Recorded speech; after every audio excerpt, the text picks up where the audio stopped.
You can see this morning at the 8th how smoky it is here between the sapphires and the bitterroots, and how the valley has opened up considerably.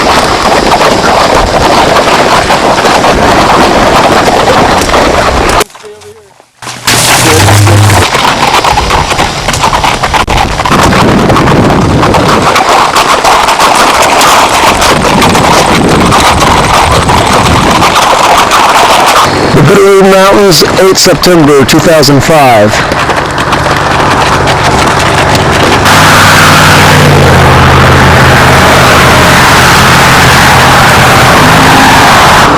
It is the morning of the 9th of September 2005, and we are at Florence, Montana. And this is the little area we stayed in here last night.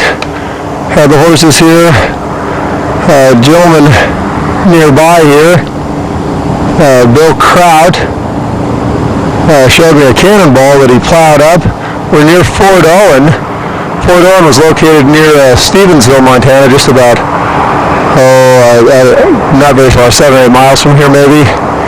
And we was kind of joking this morning, wondering if maybe they didn't come out here before to try the artillery out. It was about an 8-pound ball, 7 and some odd pounds, he said. I wondered what the ordinances were there at Fort Owen, which was established to protect settlers. This area originally, there was a settlement, a missionary settlement near here, where the Jesuits came to establish the early mission, the first white settlers that came to this area.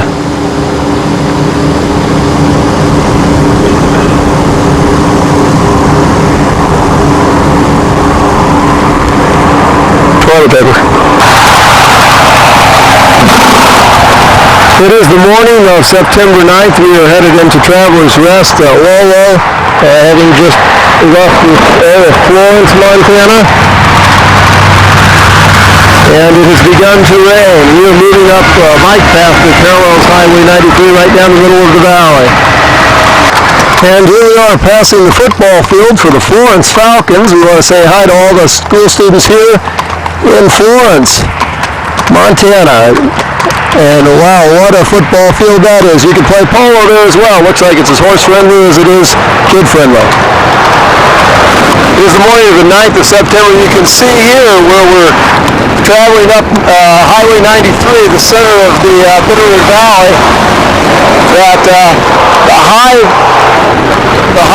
hills, the high mountains here, the foreboding mountains that we've been passing, are starting to give way to low hills. We're headed up to Lolo Pass, and of course that would have been the attraction to Lolo Pass, was the fact that it was a low altitude crossing, much more doable than what they had been looking at as they moved north on the Bitterroot Valley.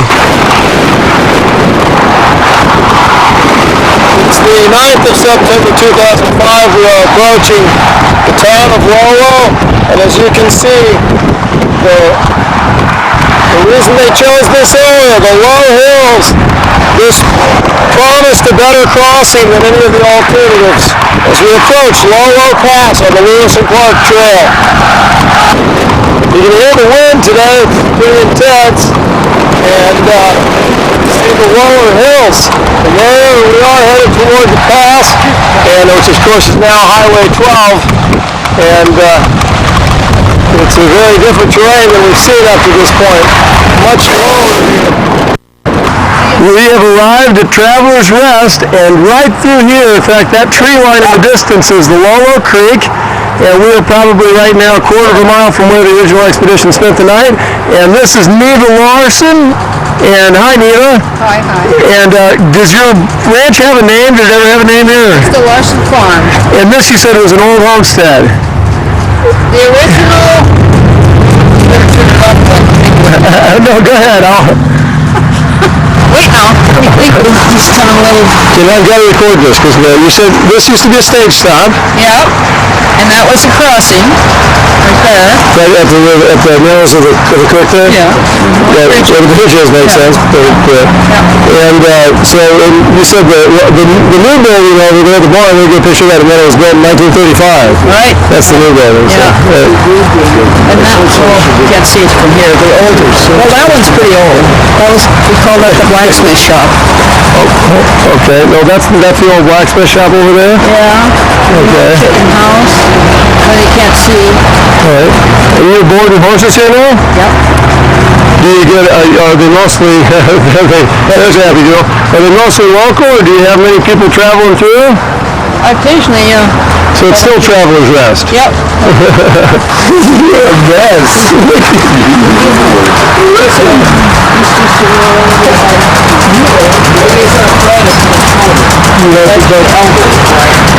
The horses are very, very happy.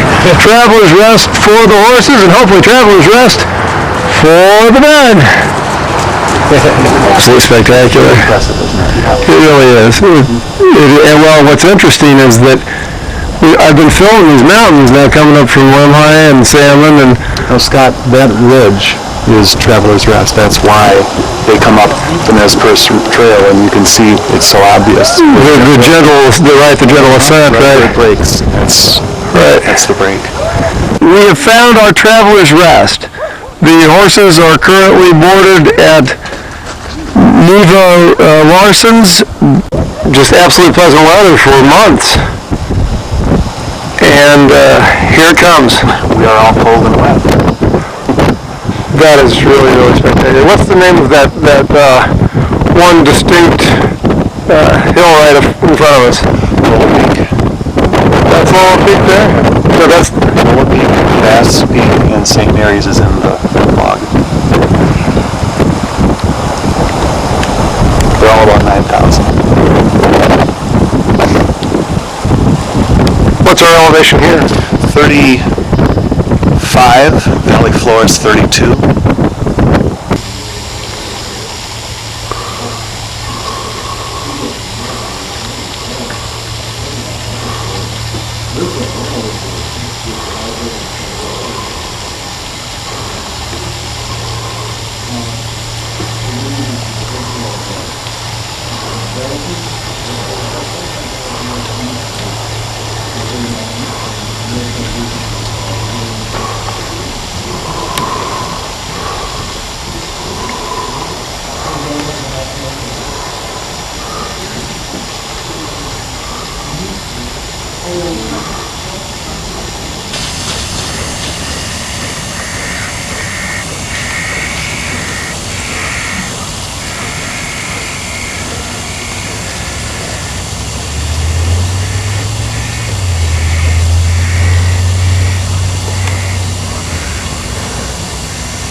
This is great.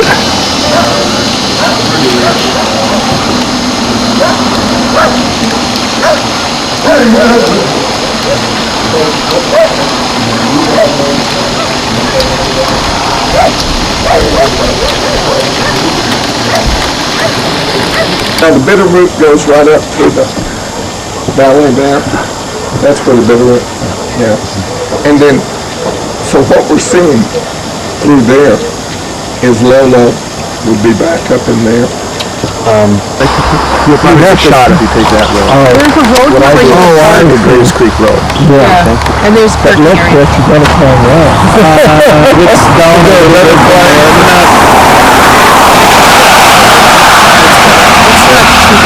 Doesn't this was the spot where he's going back there. As you may be. You're gonna decide what options are available. But see, we're reading from September 12th. Oh, that's okay. Yeah. We're ahead because the 11th campsite. Yeah, see, we were at the 11th campsite. About a mile. Right, no, I understand. White Frost set out at 7 o'clock and proceeded on up the creek, past the fork on the right, on which I saw near an old sweat house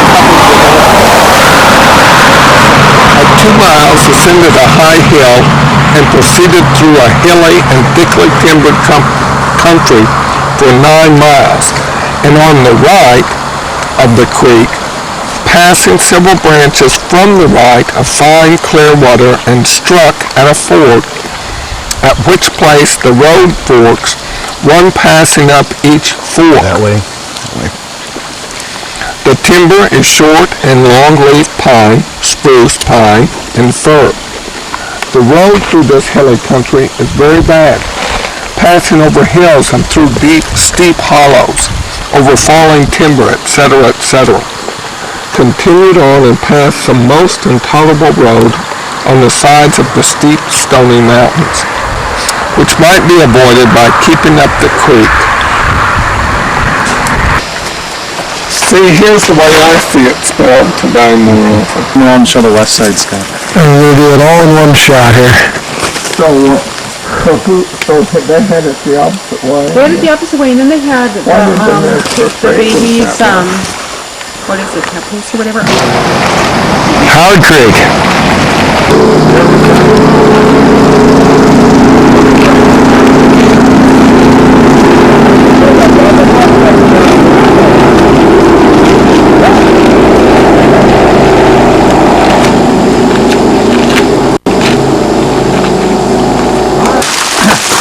This one's older. It's kind of closed up a little bit. Sorry guys, I need to go. But I'm a chicken. It's been burned, but it was one thing. Yeah, that's what I asked. Oh yeah, it's a baby. Hi honey. This is your home, I know. We're visitors today. We're just coming to hang out. There he goes. I never heard it called Oh, school! Can you guys wave to everybody? You're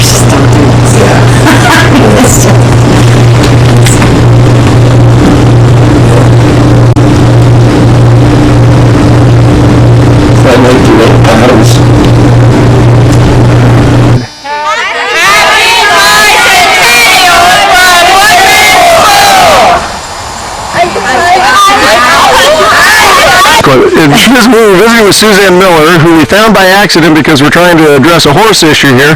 Suzanne said, when I explained to her that we were doing Lewis and Clark, said, well, I've got something here about Lewis and Clark. This place was 40 years ago was misidentified as Travelers Rest.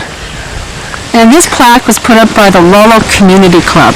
And what it says is Travelers Rest, site of camping ground, Lewis and Clark Expedition, September 1805 and 1806, right here. Right, because they came back there this way, right? You can take an impression of it. But you didn't even get it. And then, of course, this is not the spot, and there's no dispute of that. It's just simply the fact. In fact, we were just a little further downstream on the Lolo Creek. Actually, that stand of woods that we're looking at is about where the site is now, the correctly identified site. It is the morning of the 12th of September 2005, and we are preparing to ascend Lolo Pass here and head toward Packer Meadow, and we're headed up toward the Interpretive Center at the top of Lolo Pass. As you can see, we're here and we've moved up a little bit thanks to the help of Suzanne Miller. Thank you again, Suzanne. Suzanne helped us get into a couple of schools today and say hi to some kids, and we'll stay in touch by email. great journey. It is the 12th of September, 2005. We are ascending Lolo Trail. Yesterday we hiked up by Howard Creek, and today we have started by the hot springs with the horses. We did trailer two Lolo hot springs, between Lolo Hot Springs and Reed Creek. We did the Woodman School this morning and the Lolo School this morning. Stopped by there and let them see the horses and the dog. The animal story continues to be one of tremendous importance here. When visiting with Gary Moulton yesterday, we discussed the choice of campsites based upon the drainages necessary to water and feed the horses. And in comparing sort of the journals and the course and distances and those sorts of things against the experiment that we've been conducting here with the animals, it's been interesting to understand the distances dictated oftentimes simply by the animal's needs. In fact, most oftentimes. And there you see our trail mix, the MREs that feed us through the day as we continue to ascend Lolo Pass, which is, as we mentioned before, almost 2,000 feet lower, 2,000 feet lower than Lost Trail. So the ascent is much less. We are farther north. There's snow on Lolo, as we showed you in the previous footage, and it's rather cold. This is the terrain ascending Lolo Pass. It is quite beautiful, and as you can see, the rock formations here are altogether different than what we've seen to this point. Very dramatic, the bold. Just beyond, this is the area above, right above Lolo Hot Springs near Lee Creek, and above also the Granite Hot Springs area. And you may be able to hear in the distance down below the sound of traffic on Highway 12.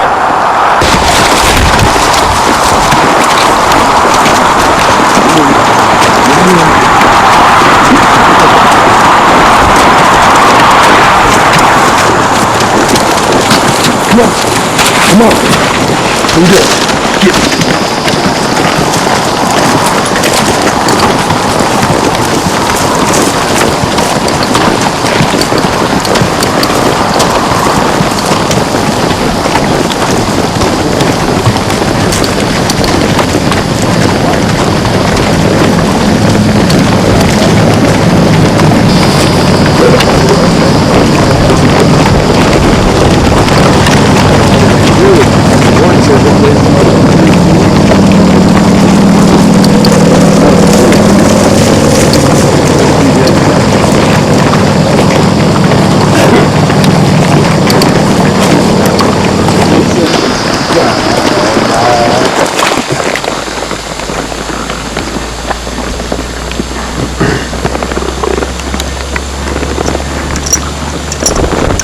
Where's the pass from here?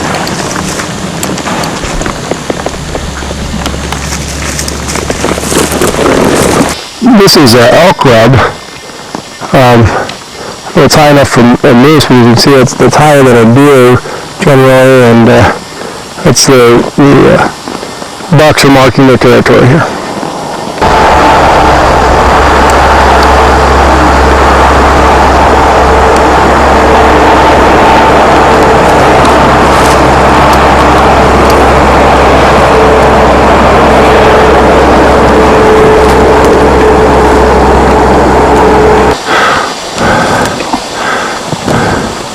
We just came through this trail right here, quite literally.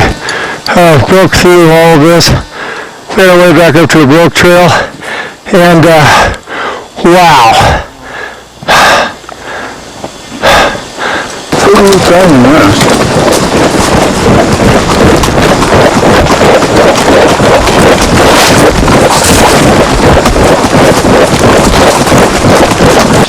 Good thing. Good water thunder over there. We are on the Lewis and Clark Trail, and we have found a marker finally. You can see there on that tree There's both the Newman Crew and the Lewis and Clark marker on that tree, as we saw yesterday down by Howard Creek. And today, we are in the woods on the trail. Right there. And there we go. We are going into an excellent area here. Headed up to Lolo Pass, and you can see getting back into this tremendously lush conifer terrain here. And it is a spectacular day, the 12th of September 2005.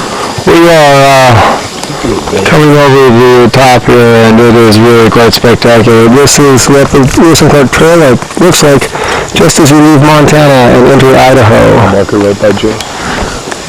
And there you see the trail is designated by the U.S. Forest Service. We are continuing to ascend Lolo Pass on the 12th of September 2005. And as you can see, this terrain is really quite exceptional. Beautiful. And this is what Lewis and Clark would have been walking through, probably not unlike some of the woodlands that many of them knew from the east. This is large fir. Look at this. They picked wild onions today. The horses didn't care for them much. Yeah. It is the 12th of September. We are continuing to ride out through the National Forest land. This is federal forest here, National Forest. It's the people's forest, I guess. Yeah. At the Newman Crew Trail, that is the nice first name for themselves. It means the people.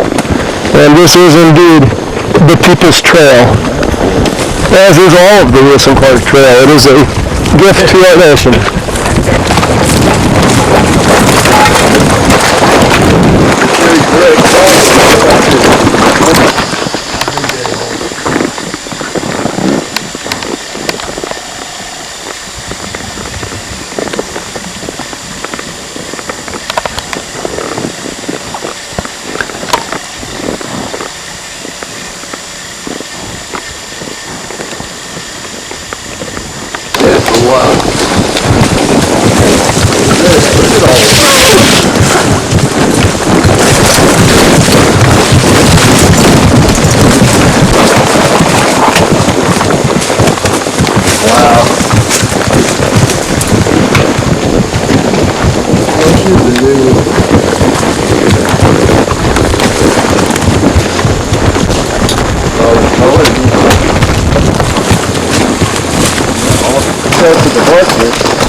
That's so beautiful. The skyways.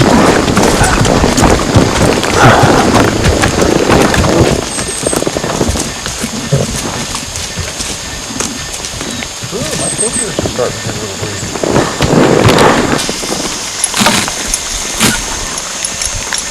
It's shrubby. Yeah, it's shrubby. No, it could be the beginning of getting wet. Oh, yeah.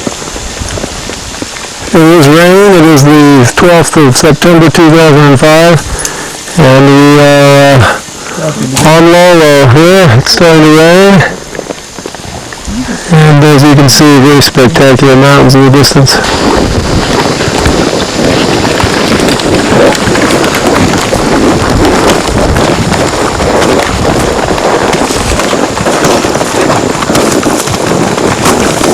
We are filming here. It is the 12th of September 2005, and we're moving through this area on an old road. There's been logging activity here. This is the official Lewis and Clark Trail. We were following logging roads. We had to kind of circumvent an area where there was no horses allowed deal, and around this way I picked up the markers again, and it's really pretty spectacular back in here, as you can see, on the 12th of September 2005. And we are on the road leading to Lolo Visitor Center, and it is the 12th of September 2005.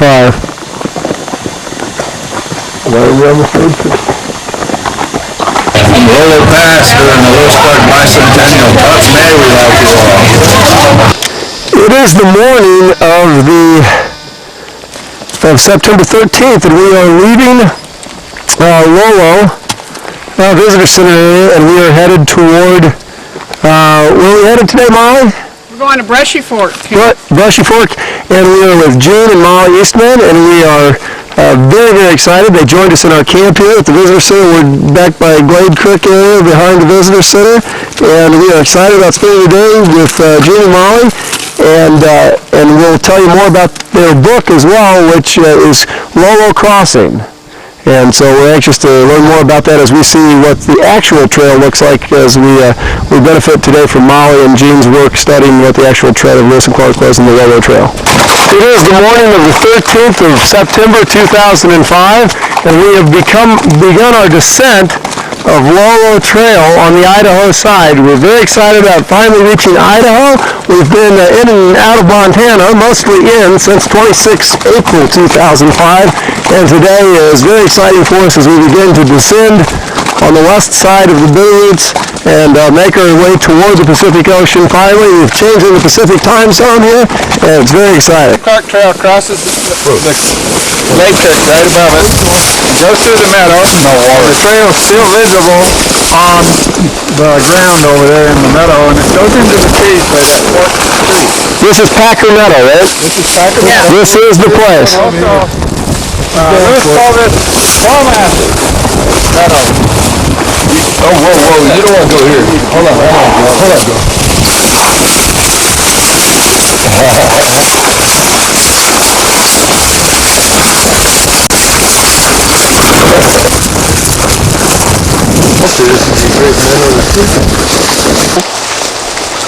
It is the 14th of September 2005, and we are at the top of, is this Elk Ridge? This is Beaver Ridge. Beaver Ridge, rather.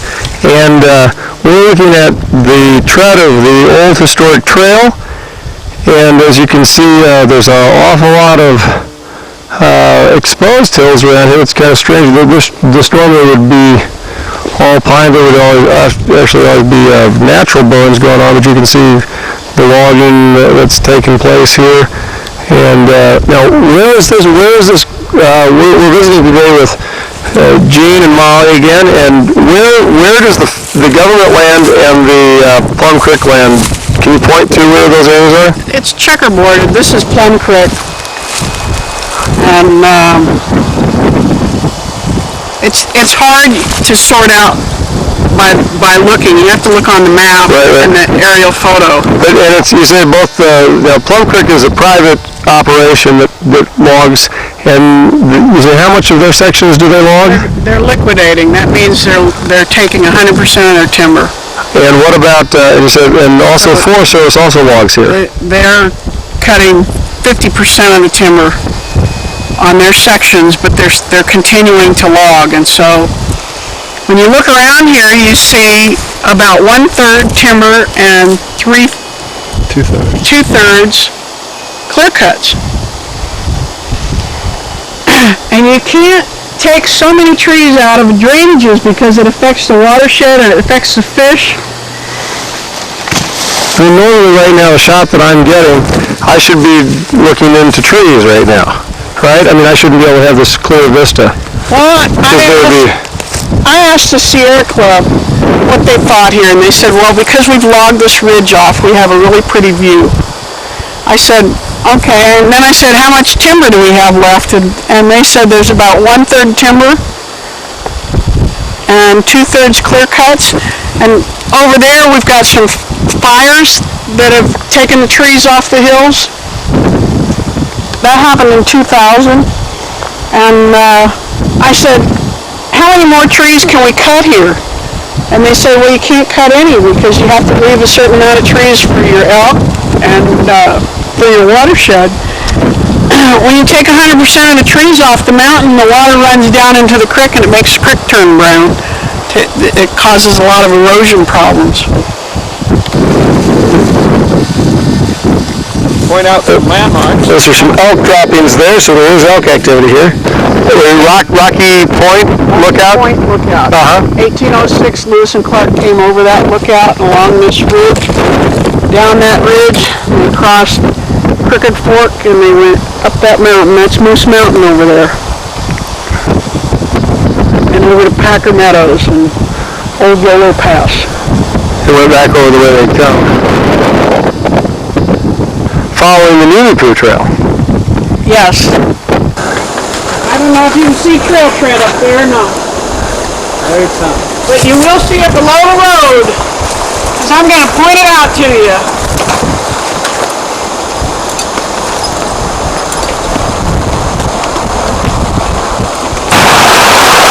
And here we are arriving at the bottom of Brushy Creek and Pat Creek meet, and this is Beaver Ridge area down here. That is just gorgeous.